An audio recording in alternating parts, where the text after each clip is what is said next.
जय हिंद दोस्तों, welcome back to the channel. और आज हम बात करेंगे क्या इंडिया बैंकरप्ट हो सकता है। जी हाँ, सही सुना आपने, क्या इंडिया बैंकरप्ट हो सकता है। क्योंकि हमने देखा है हमारे पड़ोसी देश, चाहे वो पाकिस्तान हो, श्रीलंका हो, या फिर इंटरनेशनली अगर हम देखें टर्की से लेके साउथ अमेरिका में काफी देश ऐसे हैं जो बैंकरप्ट हो गए हैं या होने की कगार पे रहते हैं हमेशा। फिर उनको IMF या फिर ये वर्ल्ड बैंक ये सब आके उनको बेल आउट करते हैं। तो क्या इंडिया में भी ऐसी सिचुएशन हो सकती है?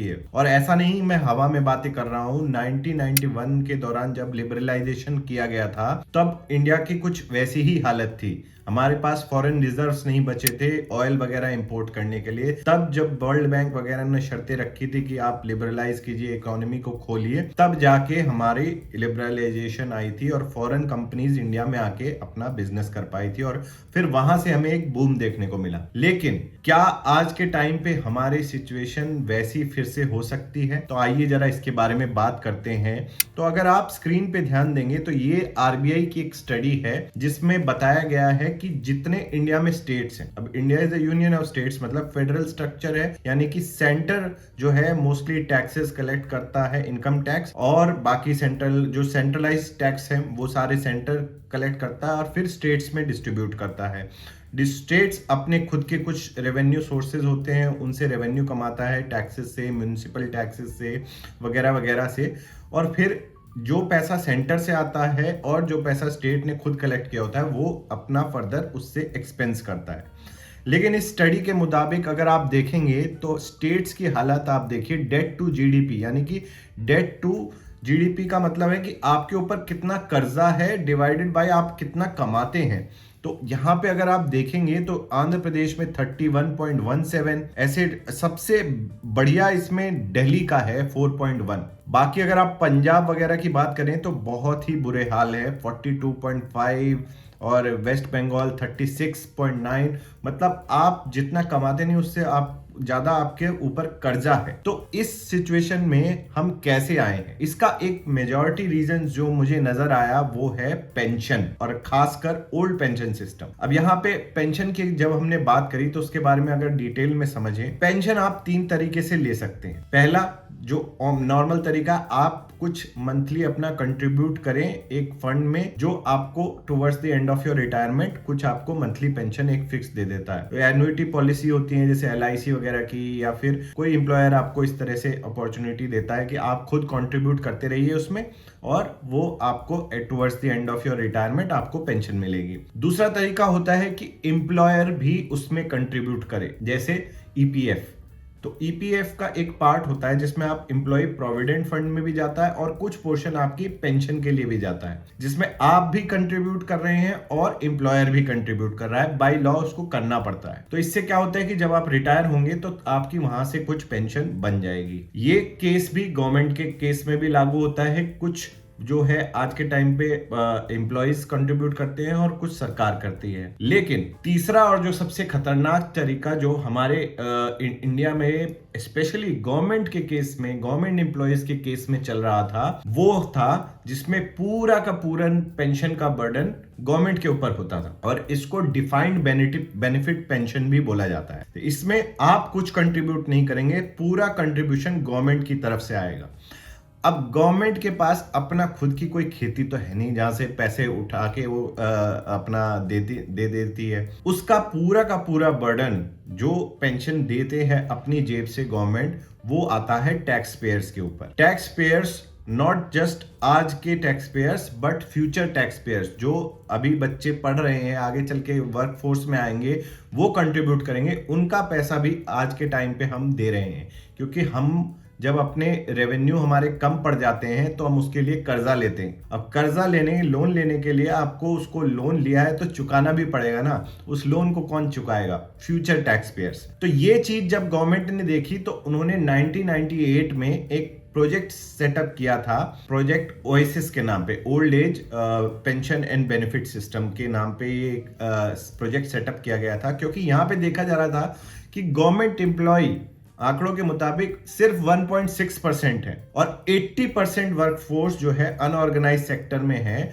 वो टैक्स भरती है, तब जाके इन 1.6% की आप पेंशन दे पा रहे हैं। तो ये एक थोड़ा मिसबैलेंस हो रहा था। साथ ही साथ जो 1950 में जो एज हमारी जो होती थी, एवरेज लाइफ एक्सपेक्टेंसी, वो 35 थी। सोचिए, मतलब 35 ही थी। अब 2000 में जब हम थे वहां पे, तो वो 62 ईयर्स हो गई थी। तो लोग जब ज्यादा जीते हैं तो उनके पेंशन्स लंबे समय तक चलेंगे, और आज के टाइम में तो और बढ़ते जा रही है। तो 2100 की अगर हम बात करें तो यूएन के मुताबिक जब 2100 ईयर में हम होंगे, तब वो 82 ईयर्स हो जाएगी। तो मतलब आपको और लंबे समय तक लोगों को पेंशन देनी पड़ेगी। और इसी वजह से ये ओएसिस प्रोजेक्ट जो आया, इसमें यह तय किया गया कि एक नेशनल पेंशन सिस्टम को सेटअप किया जाएगा। एनपीएस का अगर आपने नाम सुना हो, ये तभी 2004 में लाके लागू हुआ था, जिसमें गवर्नमेंट अपनी तरफ से कुछ कंट्रीब्यूशन करेगी, आप अपनी सैलरी से कुछ कंट्रीब्यूशन करेंगे, और फिर उस कंट्रीब्यूशन से आपको फर्दर जब आप रिटायर होंगे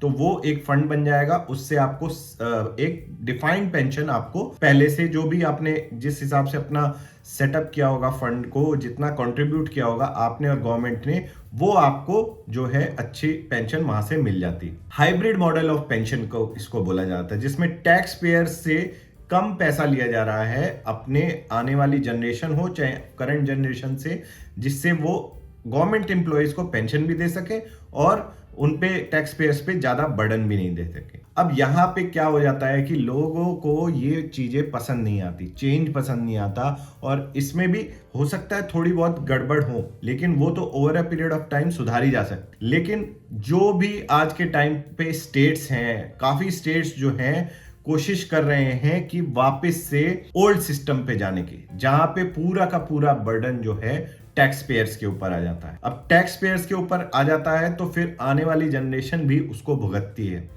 और कर्नाटका और बाकी ऐसे स्टेट्स, राजस्थान, ये सारे ओल्ड पेंशन सिस्टम पे जाने की कोशिश कर रहे हैं, जब उन स्टेट्स की हालत खुद इतनी, हमने जैसे स्टडी में देखा था, बहुत ही खराब है। आज के टाइम पे 25% जो है स्टेट का रेवेन्यू वो पेंशन्स की तरफ जाता है, और 2047 पे ये आंकड़ा बढ़ के 40.5% हो जाएगा। तो सोचिए, मतलब आधे से ज्यादा आपका पैसा ऑलमोस्ट पेंशन्स में चला जाएगा। तो आप कैसे हॉस्पिटल, स्कूल्स वगैरह, रोड वगैरह कैसे बनाएंगे? और आपके पास पैसा तो है नहीं, आप डेट ले रहे हैं। तो एक डेट ट्रैप, जैसे एक आम आदमी लोन लेता रहता है, एक लोन को चुकाने के लिए दूसरा लोन लेता है, डेट ट्रैप में फंस जाता है। वैसे ही अपने स्टेट्स किसी भी टाइम पे अगर ये इस ओल्ड पेंशन स्कीम में जाते हैं तो ये उस डेट ट्रैप में फंस के बैंकरप्ट भी हो सकते हैं। तो इसीलिए इनिशियली जो मैंने बात करी थी कि इंडिया जब, तो अगर स्टेट बैंकरप्ट होने लग जाएंगे तो इंडिया एज ए कंट्री भी तो बैंकरप्ट हो सकता है।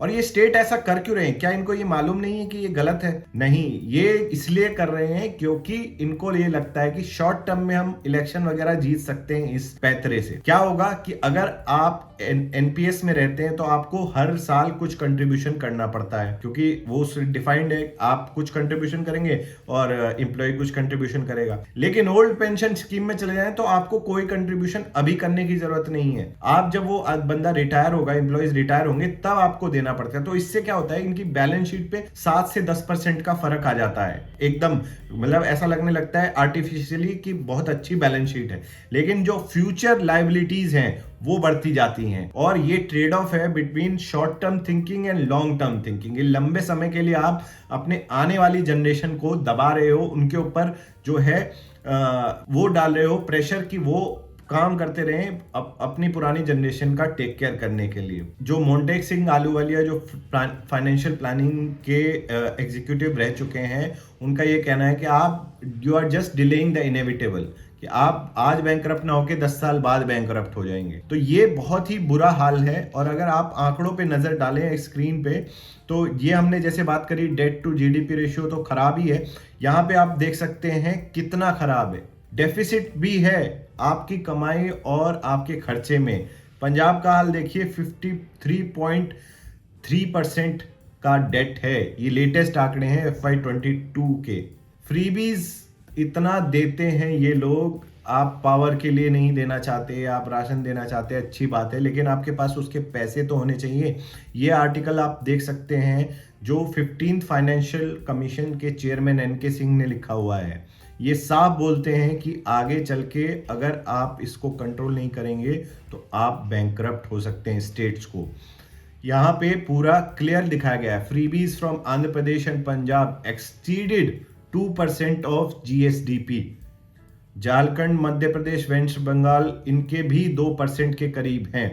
यहाँ पे अगर आप देखें तो राजस्थान, केरला, वेस्ट बंगाल इनका डेट टू जीएसडीपी जो हमने बात करी थी वो 30% से बढ़ जाएगा। पंजाब का सबसे बुरा हाल है जिसमें 45% तक चला जाएगा।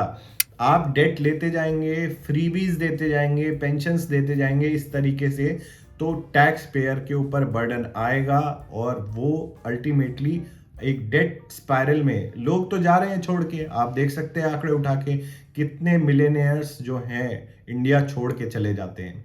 मिलेनियर्स तो छोड़िए, अगर जो एजुकेटेड वेल जो कंट्रीब्यूट कर सकते हैं सोसाइटी को वो छोड़ के चले जाते हैं बाहर दूसरी कंट्रीज में। तो जो बच जाते हैं लोग यहाँ पे उनके ऊपर और एडिशनल प्रेशर आता है। और ये जो स्टेट्स हैं अगर ऐसे ही चलता रहा तो बैंकरप्ट हो जाएंगे। और मन तो नहीं मानता लेकिन इंडिया पे भी इसका असर पड़ सकता है एज ए कंट्री। आप क्या सोचते हैं इस बारे में कमेंट करके बताएं। और अगर वीडियो अच्छा लगा तो इसको लाइक करें और शेयर करें दूसरों के साथ। Thank you for watching. जय हिंद।